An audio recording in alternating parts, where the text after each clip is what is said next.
What's up guys, welcome back. This is part 2 of my series on blending techniques. In the last video we looked at using basic fat glazing to get smooth blends. Today we'll be tackling over glazing. This is a technique which uses the base colour to directly influence the highlight or even the overall tone of the colour. To start off, base in an off-white colour. I'm using Ushbati Bone here, but any similar colour will do. Just make sure you get a solid even base coat. Now I've made a thin glaze of Flash Gitz yellow, just adding a couple of drops of water to a small amount of paint. And we're going to lightly glaze over the whole surface. Alright, so next we're going to pick a spot which is going to become our highlight. I'll use this part here near the top of the shoulder pad. Continue glazing, but draw the paint away from wherever you chose your highlight to be. As you build up the opacity of the paint, the highlight forms naturally by simply allowing the base colour to shine through underneath the yellow. Now that the yellow is starting to look quite solid, we'll start building up our shadow. I'm using Sunset Purple from Scale Colour, but any purple will do just fine. Once again, we'll make this into a thin glaze and apply it towards where the yellow is most opaque. You'll notice that the darker your shadow becomes, the brighter your highlight will appear. You can see that this technique allows for a very clean colour transition that would actually be very difficult to achieve any other way.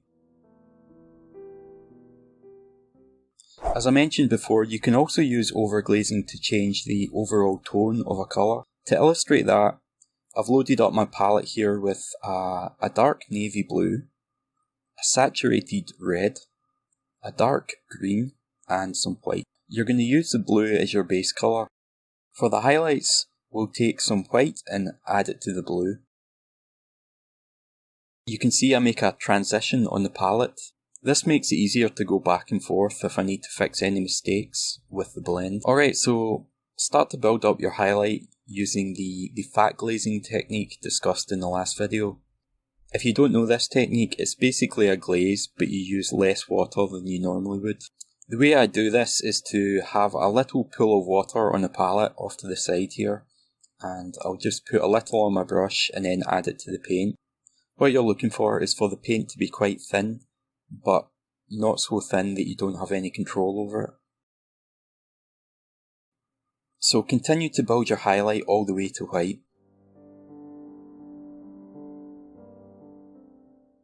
To continue, we'll take some of our red and we're going to make a thin glaze by adding a drop of water to it. With a small amount on the brush, we'll glaze over the surface in the direction of the highlight.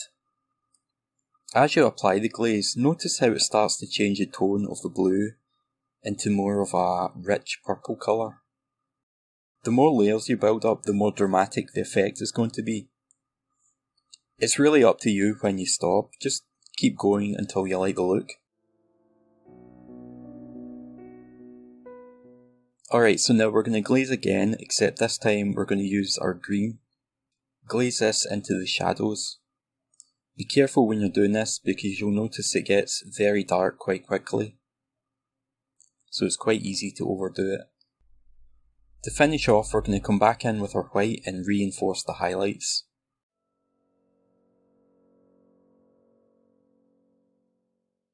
If you want, add a few white highlights along the very edge.